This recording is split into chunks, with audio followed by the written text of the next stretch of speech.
जुन्नर तालुक्यातील नारायणगाव पोलीस स्टेशनच्या हद्दीतील धनगरवाडी गावातील सुरू असलेल्या गावठी हातभट्टीच्या दारूचा तसेच ताडी व्यवसायाचा अड्डा नारायणगाव पोलिसांनी उद्ध्वस्त केलाय, अशी माहिती सहाय्यक पोलीस निरीक्षक महादेव शेलार यांनी दिली।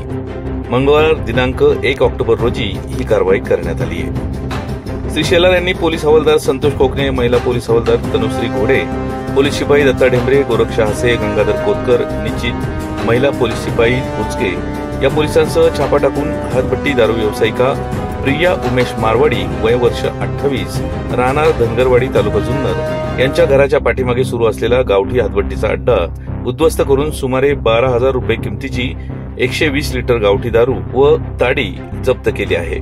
याबाबतचा गुन्हा देखील दाखल करण्यात आला असून येथे जप्त केलेल्या हातभट्टीची दारू व ताडी यांची विल्हेवाट लावण्यात आली आहे।